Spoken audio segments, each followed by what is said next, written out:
The new adventure. Hello. My name is Anna. I am from Poland. I am 22 years old. I came to Sydney, Australia to learn English. This is my story. It was a beautiful spring morning. The sun was shining and the sky was blue. I was on a train from the airport to the city. Two friendly women sat opposite me.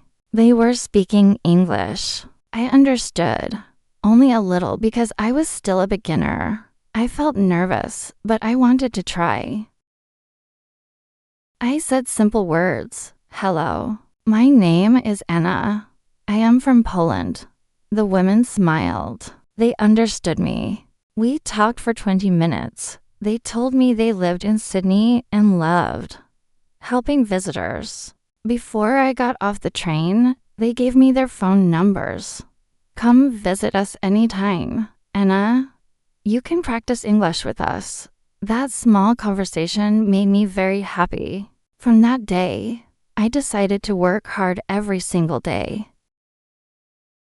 I joined a language school in the center of Sydney. My first class was on Monday. Our teacher was Mr. David, a young, kind, and very energetic man. He had a big smile and warm eyes. He told us, books are important, but the best way to learn English is to use it every day in real life. He explained language is for communication. You need to speak, listen, read, and think in English. Don't just study grammar rules. Use the language. I love this idea.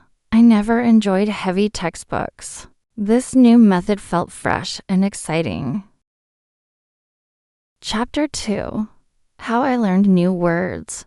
On Tuesday, a student asked, "What is the best way to learn new vocabulary?" Mr. David answered, "Read every day. Read things you love. Read for at least 30 minutes. If the story is interesting, you will learn faster and remember better."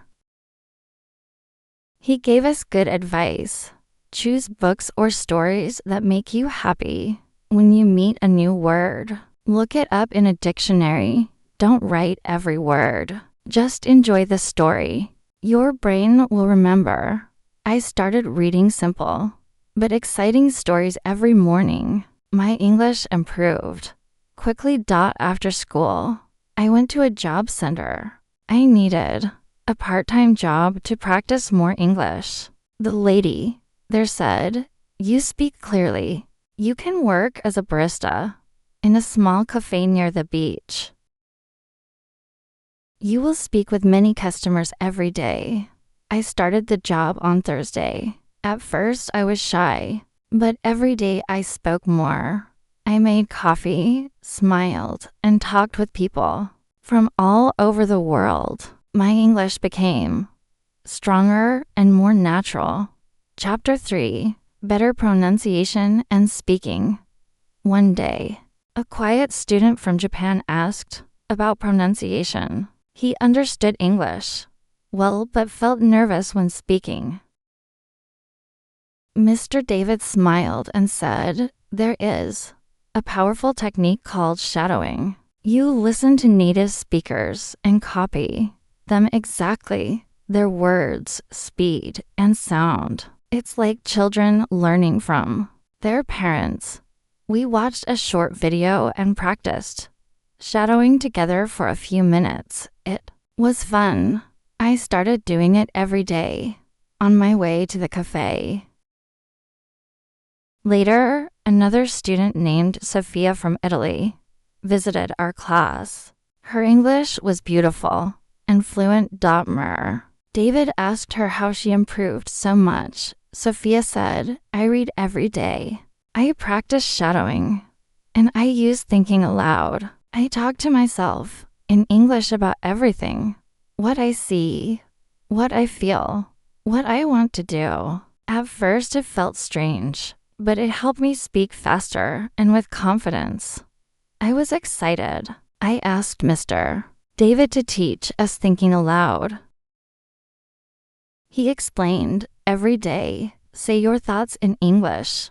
Start with, Simple sentences. Today is sunny. I feel happy. I want to learn more. Slowly, your brain starts thinking in English. My new life. I followed all these methods. Every day I did 4 things. Read for 40 minutes. Listen and shadow. Think aloud. Speak with people at work and school. I also joined the school's volleyball team. I made friends from Brazil, Korea, Spain, and Australia. We laughed, played, and spoke English together. 6 months later, my English was much better. I could speak with confidence. I could understand movies without subtitles. I could even tell jokes and make people laugh. The best moment came when I met the 2 women from the train again. They were so surprised and proud. Anna, your English is wonderful. They said, now I want to tell you, learning a new language is not easy, but it is possible. Use English every day. Read stories you love. Speak even if you make mistakes. Shadow native speakers. Think aloud. Be brave. You can do it too. If you keep practicing with joy and patience, one day you will tell your own success story.